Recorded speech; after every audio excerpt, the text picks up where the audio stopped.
आपको याद होगा 2017 में मैंने एक भविष्यवाणी की थी। आप उसे इंटरनेट पे देख रहे हैं, मैंने अभी उसे नहीं डाला है, जहां मैं बात कर रहा हूं कि ईरान, अमेरिका और इजराइल के युद्ध की। 2017 में जब बैठकर जीवन दिया गल्ला दूरदर्शन के लिए जब प्रोग्राम किया जाता था, आप उसे इंटरनेट पे देख सकते हैं। तो मैंने कहा था कि ईरान, इजराइल और अमेरिका ये युद्ध करेंगे और उसके बाद जो फाइनेंशियल कंडीशन है वो कभी भी सेम नहीं रहेगी दुनिया की। और ये बात मैं आपको कब से बता रहा हूं।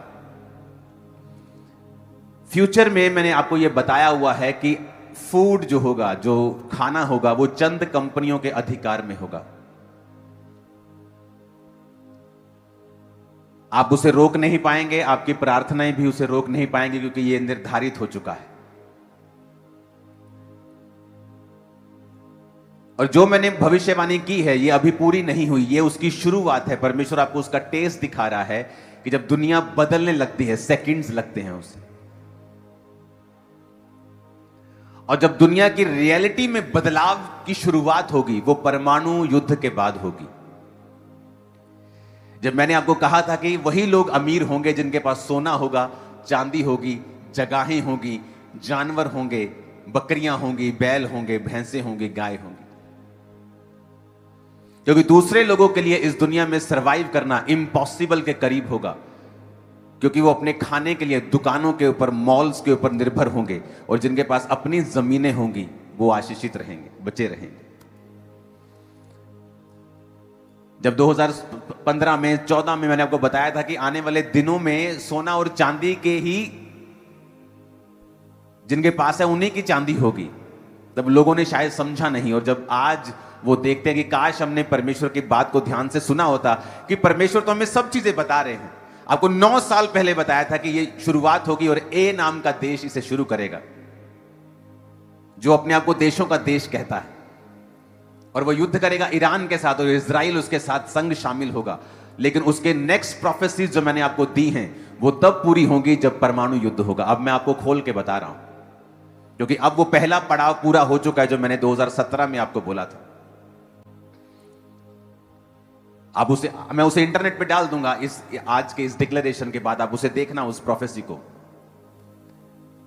क्योंकि जिस दिन परमाणु युद्ध होगा उसी दिन से पूरी दुनिया की जो अर्थव्यवस्था है वो कभी भी सेम नहीं रहेगी। और उस टाइम आप देखोगे जो क्रिश्चियन लोग हैं, परमेश्वर उनके संग खड़ा होगा और अजीब रीति से उनकी जरूरतों को पूरा करेगा। कोविड के बाद लोगों ने फर्क देखा है। कोविड से पहले यह फर्क नजर नहीं आता था इतना लोगों को, लेकिन कोविड के टाइम पर लोगों ने देखा है क्रिश्चियन लोगों को बिना वैक्सीन के पहले अटैक में लोगों पर ले हैंड करते हुए, शरेआम चैरिटी करते हुए, लोगों से हाथ मिलाते हुए, लोगों के साथ बैठते हुए ऑनलाइन वीडियोस डाली है। सुनो, लोगों को मालूम हो गया, लोगों को मालूम हुआ फर्क उस समय हम में और उनमें क्या फर्क है।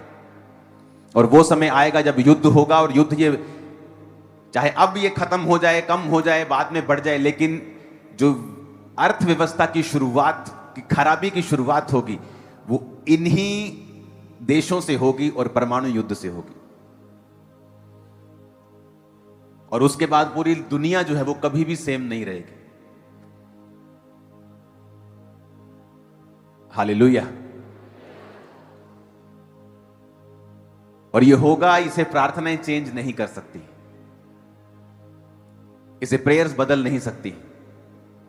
और लोग जान पाएंगे फ्यूचर में, जब क्रिश्चियन लोग उस टाइम को सरवाइव करेंगे, उस टाइम पर जब परमेश्वर आपके संग खड़ा होगा, और जो परमेश्वर के पवित्र लोग हैं, जो परमेश्वर के सेवक लोग हैं, आपको और शाइन करते हुए दुनिया में उनकी शाइन होगी। मैं आपको बता रहा हूं, और वर्ल्ड उनको रिकॉग्नाइज करेगा कि हां, ये सच में परमेश्वर इनके संग है। हालेलुया। ये जो विरोध छोटा मोटा आप देखते हो, ये विरोध थोड़ी है, ये तो आपको ऊपर ले जाने की परमेश्वर की प्लानिंग है। ये विरोध नहीं है, इसे विरोध मत समझो, ये तो ब्लेसिंग है आपके लिए। लेकिन कठिन समय आ रहे हैं। कलीसिया को यह बात मैं 2015, 16 से 14 से बताता आ रहा था, ये आपको तैयारी करनी है। उसके बाद कोविड आया, फाइनेंशियल कंडीशन सेम नहीं रही लोगों की। उसके बाद फिर मैं आपको बता रहा हूं, आपको ऐसा सिस्टम बनाओ कि आपके पास जो नेचर है उससे जुड़ने का कुछ ना कुछ आपके पास साधन हो। सेविंग करो, कुछ करो,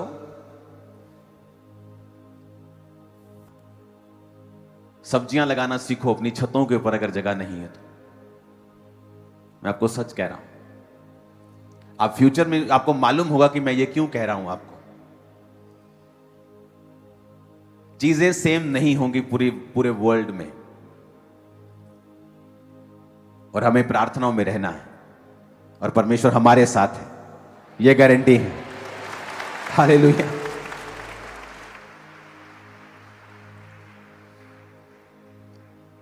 और परमेश्वर आने की तैयारी कर रहा है। मैं आपको बता रहा हूं, वेरी सून, बहुत जल्दी, जितने तरीके से, जितनी तेजी से हालात बदल रहे हैं, आपको मालूम होगा कि युद्ध कहां हो रहा है, लेकिन आपकी रसोई में उसका फर्क पड़ रहा है। आपको सिलेंडर नहीं मिल रहे हैं। अगर और बुरा युद्ध हो जाए तो तेल मिलना भी बंद हो सकता है लोगों के लिए, क्योंकि वहां से वो निकलती हैं चीजें, तो लोगों के पास शॉर्टेज हो सकती है। पूरा बंद नहीं हो सकता, क्योंकि अब बहुत सारी जगहों से ये आता है, लेकिन हमें प्रार्थनाओं में रहना है, और आपकी प्रेयर से हम भी सुरक्षित रहेंगे, देश भी सुरक्षित रहेगा। आमीन। और दूसरा, आपको ये बात दिमाग में रखनी है कि आपको फ्यूचर के लिए रेडी रहना है। जो आपके लिए भविष्यवाणियां की गई पिछले सालों में, उनको चेक करो, अपनी लाइफ को उनके अनुसार बनाना शुरू करो। अगर आप नहीं बनाएंगे, आपको फिर मालूम होगा कि ये बातें हमें 10 साल से बताई जा रही हैं, 12 साल से हमें ये बातें बताई जा रही, 15 साल से बताई जा रही, लेकिन हम ही ने इन बातों पर ध्यान नहीं दिया। हमें तो वो बोल रहे थे सारी चीजें। हालेलुया। मेरा बिलीव है कि आज जो वर्ड आप सुनेंगे, ये आपकी हेल्प करेगा आपको इस्टेब्लिश करने के लिए। अपने हाथों को उठाओ, अपने घुटनों के भार आके परमेश्वर से कहो, आज का वचन मेरे लिए हो, ये मुझे बदले, मेरी अगुवाई करे। मैं अपना ध्यान इन वचनों के ऊपर लगाता हूं, ये मेरे मुंह से निकला करेंगे, इन जीसस नेम। यशाया 54 उसकी 14 आयत को मैं पढ़ूंगा, और मैं इस आयत को इब्रानी भाषा में भी निकालूंगा, ताकि मैं इसे आपके साथ आपको समझा सकूं। अपने हाथों को उठाओ, कहो, जो वचन आज मैं सुनने वाला हूं, मैं वायदा करता हूं, मैं इसे सुनाऊंगा दूसरों को भी, यीशु मसीह के नाम में। लिखा, in righteousness shall thou be established, तो धार्मिकता के द्वारा स्थिर होगी। अपने पड़ोसी को बोलो, धार्मिकता के द्वारा तू स्थिर होगा। इब्रानी भाषा का 6666वां शब्द जो धार्मिकता के लिए इस्तेमाल किया गया है, उसका मतलब है तसेदाक। तसेदाक का मतलब है राइचियसनेस, राइटनेस, रेक्टिट्यूड।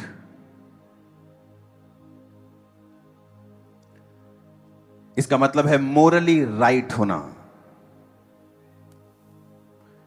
अगर हम इसे गूगल पे पढ़ेंगे रेक्टिट्यूड को, तो rectitude is a noun referring to the quality of being morally correct, honest and upright in behaviour और जजमेंट।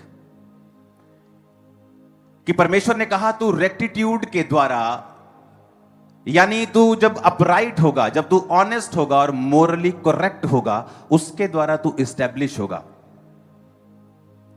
मैं अपने जो स्पिरिचुअल सन्स हैं, क्योंकि इस मेंटरशिप में 2800 स्पिरिचुअल सन्स और डॉटर्स हैं, मिनिस्ट्री में जो पास्टर्स हैं, जब वो आते हैं तो 90% मैं उनको यही समझाता हूं कि आप 2 तरीके से अपनी चर्च को ग्रो कर सकते हो। एक है विद गिफ्ट्स, कि आपके पास हीलिंग का वरदान है, आपके पास प्रोफेटिक का वरदान है, आपके पास मिरेकल्स का वरदान है, आपके पास गैर भाषाओं का वरदान है, आपके पास सामर्थ का वरदान है, ले हैंड करने का वरदान है, आप डेमोन्स्ट्रेट कर रहे हैं पावर को, और लोग हैरान होंगे और लोग हील होंगे, डिलीवर होंगे और आपकी चर्च में आएंगे। और दूसरा तरीका है मोरली करेक्ट होना और राइचियसनेस में चलना, साथ साथ वरदानों में भी चलना। कुछ लोग जब वरदानों को अपने जीवन में पा लेते हैं, एक समय आता है वो मोरली करप्ट हो जाते हैं। जिस तरह लोग बोलते हैं कि ये बैंक करप्ट हो गया, यानी ये अब पैसों में बैंक करप्ट हो गया, इसने बैंक का पैसा देना है, लोगों का पैसा देना, ये खाली हो गया, उसे बैंक करप्ट। कुछ लोग मोरली करप्ट हो जाते हैं, वो वरदानों का इस्तेमाल तो करते रहते हैं, लेकिन जो मोरली जो राइचियसनेस है उनकी जिंदगियों से चली जाती है, व्यभिचार के कारण या और किसी पाप के कारण जो परमेश्वर को पसंद नहीं है। तो उनके चर्च तो बढ़ती रहती है, उनकी लाइफ में ब्लेसिंग तो आती है, क्योंकि वरदान जो है वो आशीषों को लेके आते हैं। पर बाइबल कहती है वरदान आपको इस्टेब्लिश नहीं करते। ये लोग, ये सेवकाइयां थोड़े सालों की होती हैं और उसके बाद फिर आपको वो नजर नहीं आती हैं। क्योंकि अगर आपको इस्टेब्लिश्ड होना है, अपने पड़ोसी को बोलो इस्टेब्लिश्ड होना है, स्थिर होना है। एक है कि आपको स्थिरता चाहिए अपनी लाइफ में, आपके फाइनेंस में, आपकी सेवकाई में, आपकी पर्सनल लाइफ में, कि आप इस्टेब्लिश्ड होना चाहते हैं। उन देशों के मैं नाम नहीं लेना चाहता हूं, जब उन देशों में हम जाते हैं तो मैं अपनी वाइफ से एक बात बोलता हूं कि यहां ठीक है सब कुछ है, लेकिन यहां पर इस्टेब्लिशमेंट की फील नहीं आती है। लेकिन जब मैं क्रिश्चियंस नेशंस में जाता हूं तो मुझे इस्टेब्लिशमेंट की फील आती, चाहे वहां पे इकोनॉमी थोड़ी कम ही हो, लेकिन वो स्थिर फील होते हैं। बाइबल कहती है तू धार्मिकता के द्वारा स्थिर होगा, रेक्टिट्यूड के द्वारा, तसद्दाक के द्वारा तू स्थिर होगा, और जिसका मतलब है मोरली करेक्ट होना। रेक्टिट्यूड के सिनोनिमस को हम पढ़ेंगे। इन दोनों स्क्रीन्स को जारी रखना। जिसका मतलब है इंटेग्रिटी। जैसे मैंने आपको बताया था कि नेहेमिया को आकर लोग बोलते हैं, एक परमेश्वर का दास बोलता है कि तेरे को आज रात वो मारने के लिए आ रहे हैं, तू मर जाएगा आज रात, वो आ रहे हैं, वो पक्का अंदर का बंदा बता रहा है। अब तू ऐसा कर, जाके परमेश्वर के भवन में जाके छुप जा। वो अंदर नहीं आ सकते परमेश्वर के भवन के, क्योंकि वो धार्मिक पचड़े में नहीं पड़ेंगे, तू बच जाएगा। इंटेग्रिटी कहती है कि मैं अपनी जान बचाने के लिए परमेश्वर का वचन नहीं तोड़ सकता हूं। अगर मैं अंदर आऊंगा तो लोग मुझे बुरा कहेंगे, क्योंकि अंदर आने का अधिकार याजकों को है, महायाजकों को है। मैं महायाजक नहीं हूं, मैं एक पॉलिटिकल क्रिश्चियन हूं जो वहां पर जाकर कुछ ऐसा कर रहा है जो और कोई नहीं कर पा रहा है, लेकिन मैं अपनी सीमाएं जानता हूं। शाऊल को जब परमेश्वर के दास ने, शमूएल ने कहा कि तू जाकर मेरा इंतजार कर, मैं आकर बलि दूंगा, और जब शाऊल ने देखा कि इंतजार हो गया, लोग वेट कर रहे हैं, वो लोगों से बड़ा प्रभावित रहता था। लोग क्या कहते हैं, लोग क्या समझते हैं, पब्लिक क्या सोचती है। जब आप पब्लिक के बारे में ज्यादा सोचने लगते हैं, आप परमेश्वर को मिस कर जाते हैं। वो इंटेग्रिटी में मिस हो गया और उसने कहा ठीक है शमूएल नहीं आया, चलो लाओ बलिदान मैं करता हूं। और जैसे ही उसने बलिदान चढ़ाया, शमूएल आके कहा कि ये काम इसी प्रॉफिट का था, प्रभु के दास का था, ये किसी पॉलिटिकल आदमी का काम नहीं था। तूने इंटेग्रिटी में तू मिस हुआ, अब परमेश्वर तुझे गिराएगा और दूसरे को खड़ा करेगा। Righteousness, integrity, honesty, virtue, principle, uprightness, morality की लाइफ के प्रिंसिपल ही नहीं है कोई। आज किसी चर्च, परसों किसी चर्च, कोई प्रिंसिपल नहीं है लाइफ का। लिखा तू धार्मिकता के द्वारा स्थिर होगा। अगर तुम्हें लाइफ में स्थिरता चाहिए और इस्टेब्लिशमेंट चाहिए, हिंदी का वर्ड सही नहीं है स्थिर, स्थिर से कहीं ऊपर है इस्टेब्लिशमेंट। इस्टेब्लिशमेंट का मतलब है जिस तरह एक बहुत बड़ा पेड़ जिसने जड़ पकड़ ली है और उसकी जड़ें कई फीट तक फैल गई हैं, नीचे चली गई हैं, वो जड़ पकड़ गया है, वो मजबूत हो गया है, वो उसे कहते हैं इस्टेब्लिशमेंट। ऐसा व्यक्ति जिसको इस्टेब्लिश परमेश्वर ने कर दिया है, जिसे शैतान नहीं हिला सकता, विरोध नहीं हिला सकता, जिसको परमेश्वर ने स्थिर कर दिया है, इस्टेब्लिश कर दिया, जिसे परमेश्वर ने ब्लेस कर दिया है, जिसे परमेश्वर ने, कितने मेरी बात को समझ पा रहे हैं? उसने कहा ऑनेस्टी, राइचियसनेस, इंटेग्रिटी, कि आप परमेश्वर के वचन को ब्रेक नहीं करते हैं और मोरली करप्ट नहीं हैं आप। फिर से पढ़ेंगे तसेदाक को, जिसका मतलब है 6666वां शब्द। और ये जिस शब्द से निकला है तसेदाक, जिसका मतलब है धार्मिकता, ये निकला है तसद्दाक से, उससे छोटा शब्द 6663वां शब्द, जिसका मतलब है to be right in moral और फॉरेंसिक सेंस। मॉरल सेंस में राइट होना। अब यह कैसे होगा? अब वहां पर यूसुफ एक घर में काम कर रहा है और परमेश्वर ने उसको बढ़ा दिया है, और उसकी मालकिन उस पर गंदी आंख रखती है। और यूसुफ वहां पर क्या कहता है? क्योंकि वचन अभी तक नहीं आया था कि तू व्यभिचार ना करना। वचन आया मूसा के बाद, जब मूसा इस्राएलियों को ले आया मिस्र से, और रास्ते में जब वो जा रहे थे उसके कई दिनों के बाद ये वचन आया था कि तू व्यभिचार ना करना।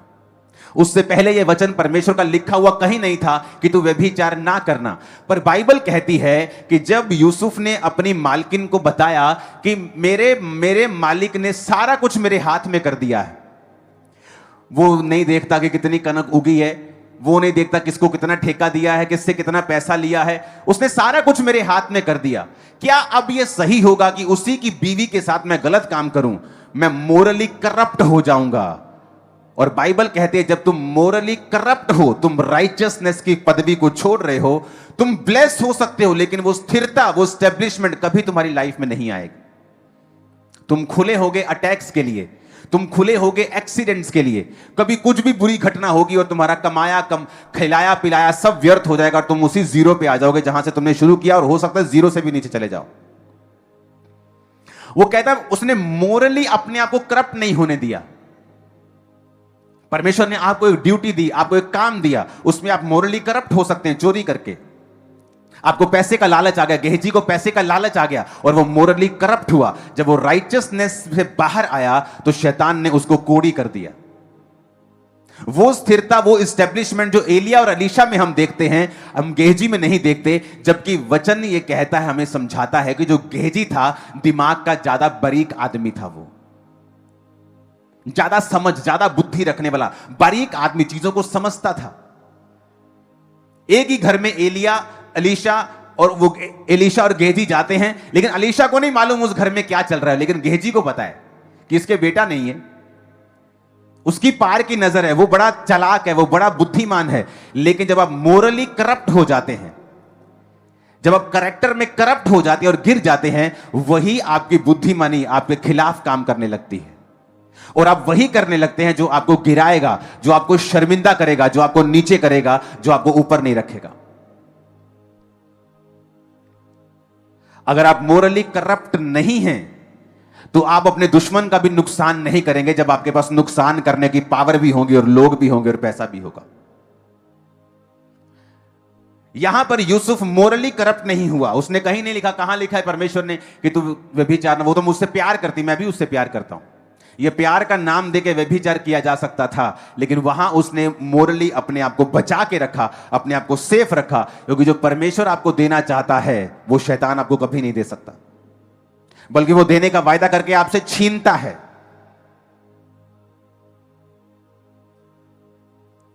हालेलुया।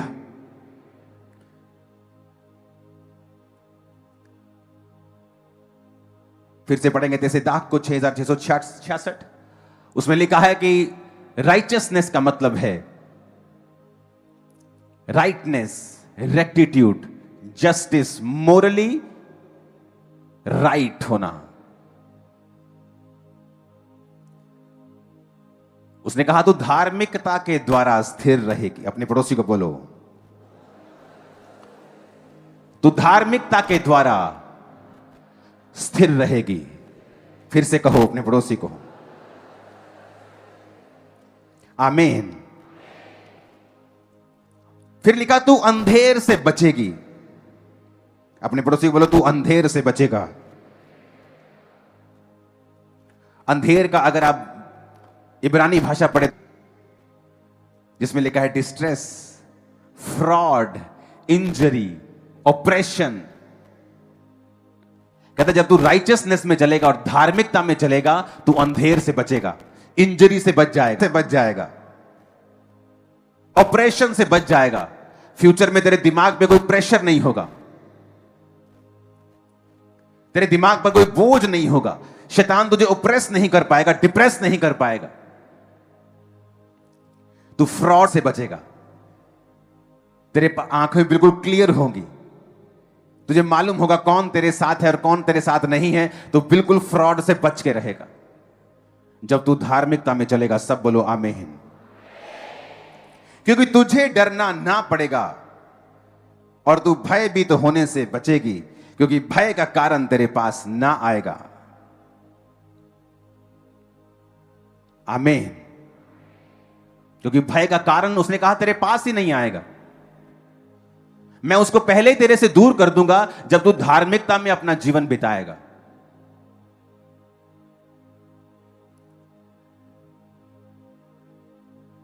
हालेलुया। आप देखो आपके लाइफ के स्टेप कैसे हैं। क्या वो आपको मोरली आप करप्ट तो नहीं हो रहे हैं उन चीजों को करके? क्योंकि अगर आप मोरली करप्ट होते हैं तो आप ये बैंकरप्ट से भी बुरी सिचुएशन में फंस चुके हैं। किसी के पैसे के ऊपर निगाह रखनी, किसी की तबाही के बारे में सोचना, किसी को डाउन करने के बारे में सोचना, आप ऑलरेडी मोरली करप्ट हो चुके हैं।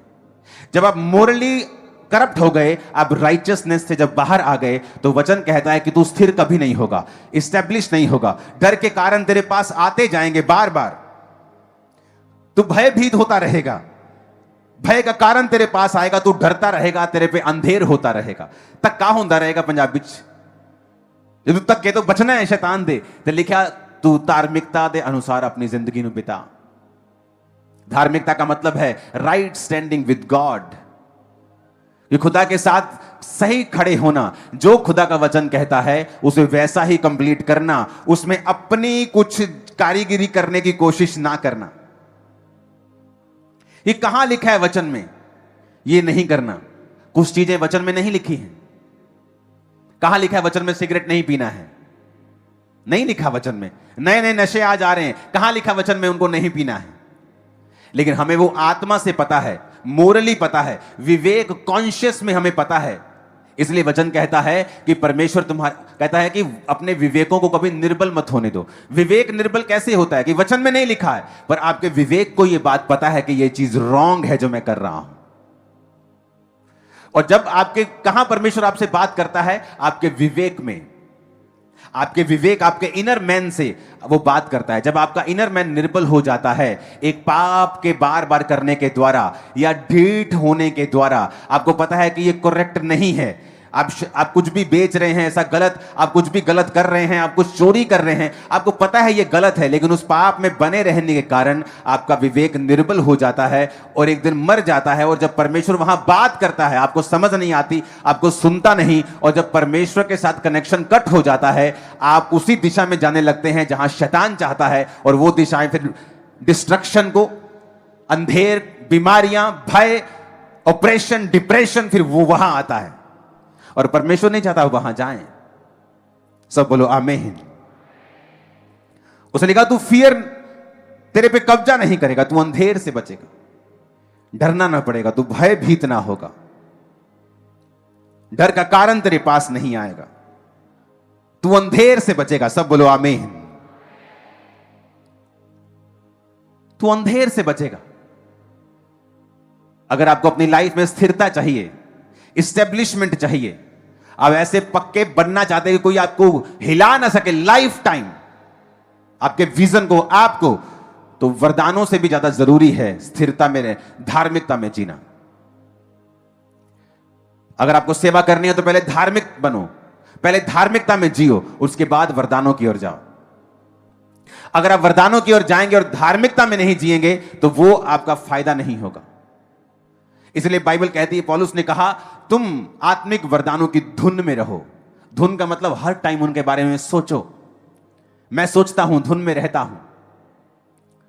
और इसलिए वो हीलिंग का वरदान काम करता है। जब आप धुन में रहते हैं, उसके बारे में सोचते हैं, उसके बारे में प्रार्थना करते हैं। लेकिन जो बेसिक है, आप बिल्डिंग के बारे में सोचो कि आपने कितनी बड़ी बनानी है, लेकिन जो बेसिक है उस बिल्डिंग की नींव, कि आपका लगाया हुआ पैसा, आपकी लगाई हुई सुंदरता पे, आपके इंटीरियर के ऊपर, वो करोड़ों के पत्थर के ऊपर लगाने का कोई फायदा नहीं होगा अगर उसकी नींव कमजोर होगी तो धार्मिकता जो है, धार्मिकता में जीना आपकी नींव को पक्का करता है।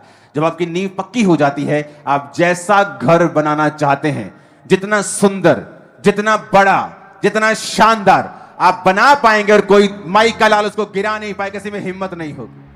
मैं आपको बता रहा हूं, किसी में हिम्मत नहीं होगी। परमेश्वर उसके खिलाफ खड़ा हो जाएगा, वो लड़ेगा। हालेलुया। लेकिन उसने कहा तू धार्मिकता के द्वारा स्थिर होगा। बोलो अपने पड़ोसी को, फिर से बोलो अपने पड़ोसी को, तू धार्मिकता के द्वारा स्थिर होगा। आमीन। धार्मिकता के द्वारा तू स्थिर होगा। इस वचन को अगर आप मनन करेंगे घर पे बैठकर, अपने बेड पर, रोटी बनाने वक्त, नहाते वक्त, खाते वक्त, जाते वक्त, कि धार्मिकता के द्वारा मैं स्थिर होऊंगा। यह परमेश्वर ने मुझसे बात की है, जिसका मतलब है तसेदाक, राइटनेस, रेक्टिट्यूड, मोरली राइट होना। रेक्टिट्यूड अगर आप गूगल में पढ़ेंगे तो उसके मतलब आते हैं इंटेग्रिटी, जो मैंने आपको नेहमिया की बताई कि मैं नहीं जाऊंगा उस परमेश्वर के भवन में अपने आप को बचाने के लिए। अपना कोई स्टैंड रखना, अपनी कोई इंटेग्रिटी रखना। राइचियसनेस, ऑनेस्टी, वर्च्यू को अपनी लाइफ के प्रिंसिपल रखना। कि किसी ने भी बोल दिया संडे वहां जाना है, चलो घूमने चलते हैं, चलो चलते हैं। संडे आपका प्रिंसिपल क्या है कि आप चर्च में होने चाहिए। आपके रिश्तेदारों को पता होना चाहिए अगर संडे हम शादी रखेंगे तो मेरा ये रिश्तेदार नहीं आएगा क्योंकि ये संडे चर्च जाता है। संडे चर्च कोई नॉर्मल चीज नहीं है हमारे लिए, लाइफ है हमारी। आमीन। प्रिंसिपल ना होना, अपनी लाइफ के प्रिंसिपल ना होना। हमारी फैमिली का प्रिंसिपल बन गया आप कि जैसे ही 8 बजते हम किसी भी काम को कर रहे हो, चाहे मिनिस्ट्री कर रहे हैं, चाहे हम कुछ गीत कर रहे हैं, चाहे हम कुछ कर रहे हैं, काम कर रहे हैं, 8 बजे हम सब घूम जाते हैं अपने बेड की तरफ, अपने रूम्स की तरफ, प्रार्थना के रूम्स की तरफ। चलो प्रार्थना करते हैं, 8 बज गए, मिस नहीं करना है।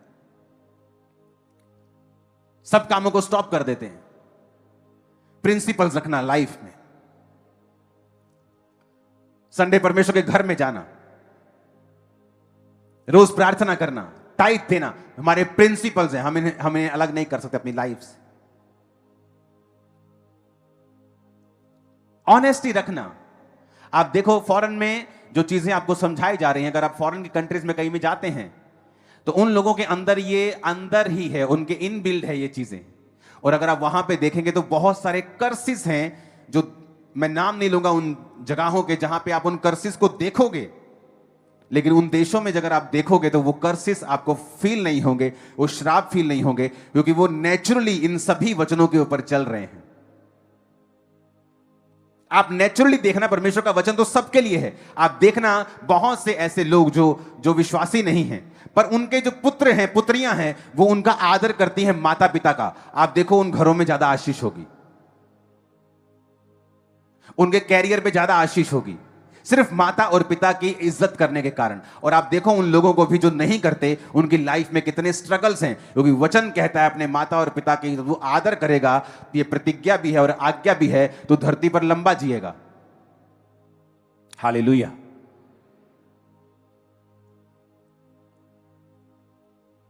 अपने पड़ोसी को बोलो राइचियसनेस में, धार्मिकता में जीना है, ऑनेस्टी में जीना है। आमीन। क्या आप इतने ऑनेस्ट है कि रास्ते पे आपको एक मोबाइल फोन मिल जाए और आप उसको जेब में ना डालें, बल्कि ये ढूंढे कि ये किसका है? आपको रास्ते में बैग मिल जाए पैसे से भरा हुआ, आप ढूंढे कि ये किसका है, ना कि वो आपका है। ऐसा करके देखो, मैंने करके देखा है, यहोवा ने 100 गुना दिया है वापस। उसने कहा अगर तू स्टेब्लिश होना चाहता है, यहां अमीरी की, आशीष की बात नहीं हो रही है।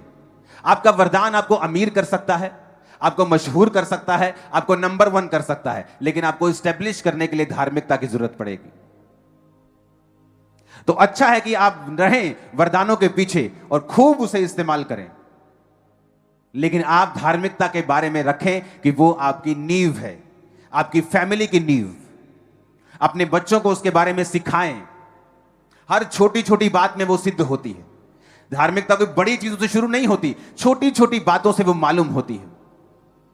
आप झूठ बोलते हैं, आप मोरली करप्ट हैं, चाहे वो किसी भी फायदे के लिए क्यों नहीं किया गया, किसी भी चीज के लिए क्यों नहीं किया गया, चाहे फाइनेंशियल बेनिफिट लेने के लिए किया गया हो, आप मोरली राइट नहीं हैं। आप जो मर्जी कर लो। और ये छोटी छोटी चीजें नहीं होती, परमेश्वर इन्हीं से जज करता है कि मैं इस आदमी को कितना दूर लेके जा सकता हूं। हम एक पहाड़ में एक जगह घूम रहे थे, तो वहां किसी का, मैं बेंच पे बैठा तो किसी का आईफोन पड़ा था, तो मैंने वो उठा के मैंने देखा, वो फोन आया किसी का, मैंने हेलो किया, तो उसने कहा कि ये कौन। मैंने कहा नहीं, ये उनका फोन है, लेकिन मेरे पास रह गया है, यहां पर पड़ा था, तो कृपया आप उनके आसपास के किसी आदमी को बताओ कि ये फोन मेरे पास है, वो मुझसे ले लें। तो हमें वो मालूम हुआ कि वो एक सिस्टर थी, वो हमारे साथ ही सैर कर रही थी पहाड़ों में, उसी का वो फोन था। जब वो आधे घंटे बाद उसने कॉल किया और बताया कि हम यहां खड़े, तो मैंने कहा वहीं खड़े रहो, आपको। वो हैरान थी कि फोन क्यों वापस कर दिया इतना महंगा, इतना महंगा फोन कोई वापस ही नहीं करता है, ये कैसे कर दिया इन्होंने। आप छोटी छोटी चीजों के लिए झूठ बोलते हैं, अपने कॉलेज में झूठ, अपने घर में झूठ, अपने बिजनेस में झूठ। आपको ये चीजें मोरली करप्ट करती हैं और आपको मालूम नहीं। परमेश्वर ऊपर से देख रहा है, और क्या देख रहा है कि इजरायली लोग जो है ना, ये लोग आशीष लेते हैं और फिर ये पाप में गिरते हैं। कहता अब मैं एक काम करूंगा, मैं सब आशीषें तुम्हें नहीं दूंगा, मैं जो तुम्हें देने वाला था ना, अब मैं धीरे धीरे दूंगा और कुछ को नहीं दूंगा। यानी परमेश्वर डिसाइड करता है कि वो आपको कितना देगा, आप कितने के काबिल हैं, आप कितना कंटेन कर सकते हैं, संभाल सकते हैं। वो आपको देखकर आपकी हरकतें, आपके स्टेप्स, आपका दिल, आपका हार्ट वो जांचता है। वचन कहता है वो दिलों और गुर्दों को जांचने वाला परमेश्वर है। वो छोटा झूठ एक्चुअल में आपको मोरली करप्ट कर रहा है। वो किसी भी फायदे के लिए हो, वो टेम्परेरी फायदे के लिए हो, परमानेंट फायदे के लिए हो, लेकिन वो आपको राइट एस्टेब्लिश नहीं कर रहा है। इसीलिए कुछ लोग एस्टेब्लिशमेंट में, स्थिरता में आने के लिए बड़ी जूझते हैं, वो प्रार्थना भी करते हैं, लेकिन ये चीज प्रार्थना भी नहीं करती जब तक आप राइचियसनेस में स्थिर नहीं, आप जब तक धार्मिकता में जब आप नहीं आते। ऑनेस्टी, ये जो है वो है। हम अपने बच्चों को समझाते हैं कि ऑनेस्ट रहना है, गलती हो गई तब भी ऑनेस्ट रहना है। गलती छुपाने के लिए झूठ बोला तो गलती से 10 गुना ज्यादा मार पड़ेगी तुम लोगों को। ये झूठ नहीं बोलना है, मोरली करप्ट नहीं होना है, क्योंकि परमेश्वर उन चीजों को बड़े ध्यान से देखता है। और ये छोटी शुरुआत होती है। आप एकदम से कोई बड़ा बॉम्ब नहीं मारते झूठ का। छोटे छोटे झूठ, छोटी छोटी चीजें आपको मोरली करप्ट कर देती हैं, और परमेश्वर आपके ऊपर वो स्थिरता नहीं रख पाता, आपको स्टैब्लिश नहीं कर पाता है।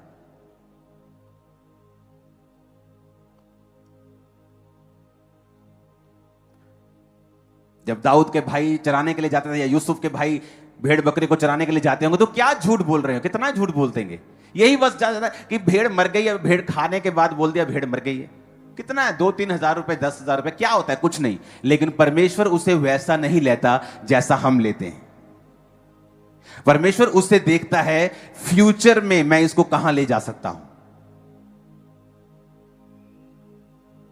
ये कितने काबिल है, मैं इसको कितना दे सकता हूं, क्या ये कंटेन कर सकता है, क्या ये संभाल सकता है उस मसे को। अगर ये मोरली फेल है तो परमेश्वर कई लोगों पर मसा भी नहीं उंडेलता है, उनको सामर्थ्य भी नहीं देता है।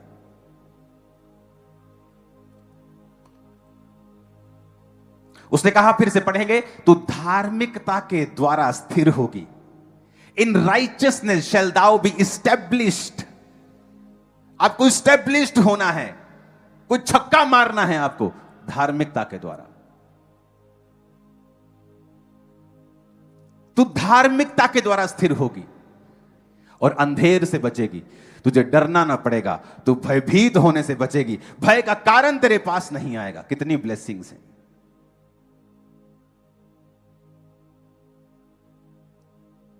हम काम पे काम कर रहे, लोग बोलते ओ पापा जी क्या हुआ वहां पे, और मैंने कहा कुछ नहीं हुआ, मजे करो, क्योंकि भय का कारण मेरे पास नहीं आ सकता है, वो आपके पास भी नहीं आ सकता है। आमीन। आप देखना, डर तब ज्यादा लगता है जब आप धार्मिकता से बाहर होते हैं, और जब आप धार्मिकता में जीने लगते हैं डर आपकी लाइफ से खत्म होता है। आप ये नहीं कि आप बिल्कुल निडर हो, परमेश्वर के जैसे हो जाते हैं, लेकिन आप वैसे नहीं होते जैसे लोग होते हैं। मोरली करप्ट होना, छोटी छोटी चीजों में, छोटा झूठ, छोटी कारीगरी, छोटा सा करप्शन, छोटा सा वो पैसे का हेर फेर, वो दिमाग में सोच रहे नहीं मैंने तो ऐसे किया, नहीं नहीं मेरा तो ये, अगर मेरा अपना कुछ है, वो सब चीजें परमेश्वर देखता है और वो आपको उस हिसाब से जांचता है। हालेलुया। मेरे पास कम हो ज्यादा हो, लेकिन मैं बिजली चोरी नहीं कर सकता, ये मुझे मोरली करप्ट करता है। कम हो ज्यादा हो, मैं किसी का पैसा नहीं रख सकता हूं,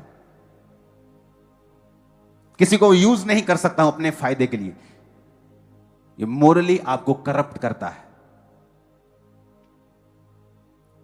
फिर से पढ़ेंगे उस वचन को, इब्रानी भाषा का 6666वां शब्द, जिसका मतलब है तसेदाक, जिसका मतलब है मोरली राइटनेस में जीना। और ये शब्द निकला है 6663 शब्द से, तसदाक से, जिसका मतलब है राइट होना इन मोरल और फोरेंसिक सेंस, क्लेंस करना, क्लियर सेल्फ, अपनी अपनी निगाहों में क्लियर रहना, क्लीन रहना। जब आज से आप अपनी जिंदगी को जिएंगे, क्योंकि चर्च आना सब कुछ नहीं है, चर्च से आकर सीखना जो आपको सिखाया जा रहा है वो ज्यादा इंपॉर्टेंट है, और उसको मानना ज्यादा इंपॉर्टेंट है। हालेलुया। आप दिन में 10 झूठ बोल जाते हैं, आपको मालूम भी नहीं होता आप कहां कहां झूठ बोल गए, क्योंकि वो हमारे सिस्टम में फैला हुआ है। वो सिस्टम को आपको रिबूट करना पड़ेगा, दोबारा से सेट करना पड़ेगा, क्योंकि आपको एक ऐसी एस्टेब्लिशमेंट में परमेश्वर देखना चाहता है जो ग्रेटनेस के लेवल को हाई लेवल पे है। आपके बच्चे, आपकी लाइफ, आपकी फैमिली, आपका फाइनेंस, आपकी बॉडी, आपकी सेहत, वो दूसरों से अलग होगी जब आप ऐसा जीवन जिएंगे, अलग होगी। मैंने बहुत सारे पास्टर्स को देखा है मोरली करप्ट, जेलस दूसरों से, मोरली करप्शन में बिल्कुल जीते हुए। वरदान आपको किसी लेवल तक बढ़ा देंगे, पर धार्मिकता आपको स्थिर रखती है। और अगर धार्मिकता के बाद आपके पास हाई वरदान है, फिर आप ब्लेस्ड हैं, आपके जैसा कोई नहीं। अगर धार्मिकता के बाद आपके पास ये चीजें हैं, आमीन। अपने पड़ोसी को बोलो, छोटी छोटी चीजों में करप्ट नहीं होना है, क्योंकि तू धार्मिकता के द्वारा स्थिर होगा, स्थिर होगी। रेक्टिट्यूड के फिर से गूगल ट्रांसलेशन को पढ़ेंगे। Rectitude is a noun referring to the quality of being morally correct, honest and upright in behaviour और जजमेंट। नहीं, फिर से पीछे करो उसी शब्द को, उसी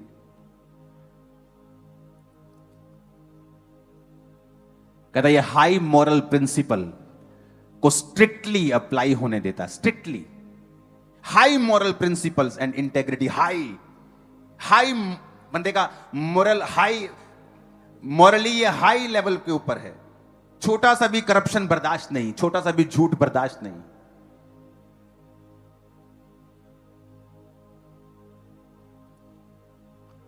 जब ये चर्च की मैंने नींव पत्थर डाला, शायद आपको मालूम नहीं होगा, तो इस शहर का जो मेयर थे, वो मेरा रिश्तेदार थे, करीब के रिश्तेदार, मेरी चाची के भाई हैं वो, जलंधर शहर के। सब लोग मुझे जानते हैं, पॉलिटिशियंस जानते हैं, सब लोग जानते हैं। लेकिन जिस दिन ये भवन बना, ये जगह भी खामरा गांव कारपोरेशन के अंडर नहीं था, लेकिन इस भवन की एक एक इंच और एक एक नुक्कड़ मैंने लॉ के हिसाब से बनाई थी। तब भी एक एक चीज उसके दरवाजों की विड्थ कितनी होनी चाहिए, उसकी हाइट कितनी होनी चाहिए, उसका आसपास क्या होना चाहिए, एक एक सिंगल सिंगल चीज। वो लोग बोलते हैं आपको क्या जरूरत है, आपका आपका अपना परिवार का बंदा वहां बैठा है जहां लोग सलूट मारते हैं सबको, आप सबको जानते, कोई आपके पास नहीं, मैं कोई मेरे पास आए या ना आए, मुझे जो लैंड का लॉ है उसमें चलना है, दैट्स इट। और जो शहर का लॉ था उसके हिसाब से भवन बना हुआ है, आज भी कंप्लीट हो जाएगा जल्दी। ऑफिस की ओपनिंग कर रहे हैं हम कुछ ही दिनों के अंदर। हालेलुया। आपको आपको ये चीजें मैंने देखी हैं, मोस्टली लोगों में नहीं है करप्शन, मोरली करप्शन है लोगों में, और यही से परमेश्वर चुनता है, ये डिसाइड करता है किसको कहां लेके जाना है, कौन कितने काबिल है, किसको कितना बढ़ाया जा सकता है, किसको कितना रखा जा सकता है। हालेलुया। आज अन्य जाति लोग इस चर्च में काम करते हैं, बहुत से सीए काम करते हैं, वो हैरान होते हैं कि कैसे आपने एक ऐसा सिस्टम बनाया है कि जो लोगों का पैसा आता है आप उसे कभी देखते भी नहीं हो, मुझको दिखता भी नहीं, आपकी ऑफरिंग कैसी होती है मैंने देखी भी नहीं है कभी। आज ही रात आपकी ऑफरिंग गिन के उसकी स्टेटमेंट बन के सुबह बैंक वाले की गाड़ी आएगी, वो आपके पैसे बैंक चले जाएंगे।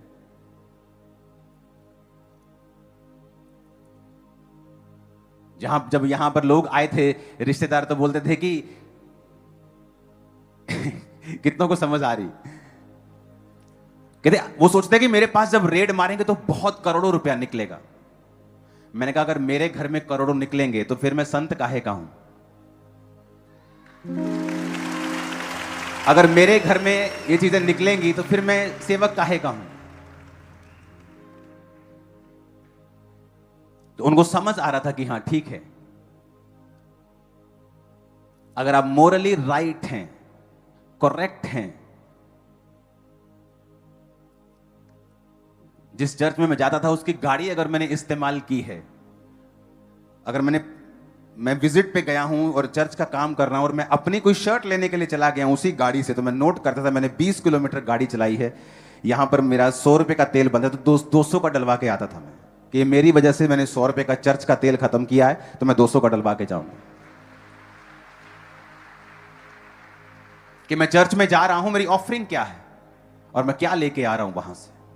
अगर मैं सारा बोझ चर्च पे डाल रहा हूं तो परमेश्वर मुझे कैसे ब्लेस करेगा। मैं तो ले रहा हूं, मैं तो मुझे देना है, लेने से देना धन्य है वचन कहता है।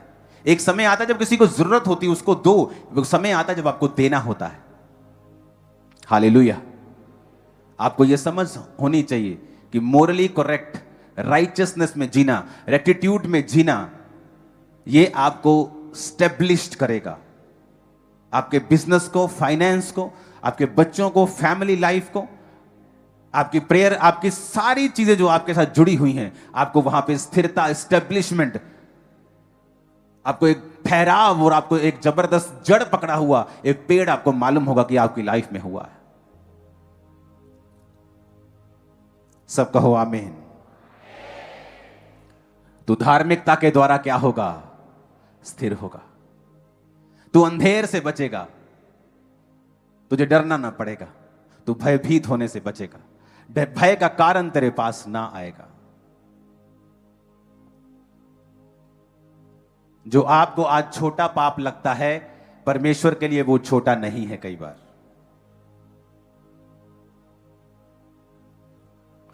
एसाव और याकूब ने क्या किया, एक बार के भोजन के बदले उसने कहा मेरा पहलौठे होने का पद तेरा। चाहे वो 2 मिनट ही बड़ा था, जुड़वा भाई थे वो, पर चाहे वो 2 मिनट बड़ा था, लेकिन परमेश्वर की जो प्रतिज्ञा थी वो एसाव के संग थी। तो आज हम ऐसा बोल रहे होते, अब्राहम, इसहाक और एसाव के परमेश्वर, लेकिन उसने अपनी पदवी को एक टाइम दाल के बदले में बेच दिया। आज हम एसाव को याद नहीं करते, याकूब को याद करते हैं। याकूब के 12 गोत्र, याकूब याकूब याकूब, इजराइल इजराइल, इजराइल देश, इजराइल देश थोड़ी है, उसका नाम था याकूब का, इजराइल, वहां से देश का नाम पड़ा है। लेकिन वही याकूब जो मोरली करेक्ट था और मोरली फेलियर नहीं था, और जहां जहां वो मोरल फेलियर में आया उसको उस चीज का हर्जाना भुगतना पड़ा, और वहां पे कितने साल उसने अपने मामा की नौकरी की, जबकि उसको जरूरत नहीं थी इतने सालों की। तो जो धार्मिकता से बाहर चलना है वो हमारी लाइफ में स्ट्रगल को लेके आता है, फालतू की टेंशन को लेके आता है, ऑपरेशन को लेके आता है, उन चीजों को लेके आता है जो हमें नहीं चाहिए। और ये चीजें छोटी होती हैं। दाल क्या है? दाल क्या होती है? दाल एक दाल के बदले, एक खाने के बदले शारीरिक कंट्रोल, मोरली करप्ट की कोई बात नहीं। क्या होता है? सेव का कोई बात नहीं, चल व्यभिचार करते हैं, चल शादी कर लेते हैं। आप अगर मोरली करप्ट हो, आप खड़े होने के काबिल नहीं हो। आप नाम के आगे जो मर्जी लगाई जाओ। अपने हाथों को उठाओ, खुदा से कहो मैं तौबा करता हूं और आज से मैं कोई छोटा बड़ा झूठ, छोटा बड़ा पाप जो मुझे मोरली करप्ट करे, मेरे विवेक से मुझे करप्ट करे, मैं वो नहीं करूंगा, ताकि मैं स्थिर हो सकूं, इस्टेब्लिश हो सकूं। प्रभु यीशु मसीह के सामर्थी नाम में हम मांगते हैं, आमीन। ऊंचा ये आशीष हमारी है चर्च।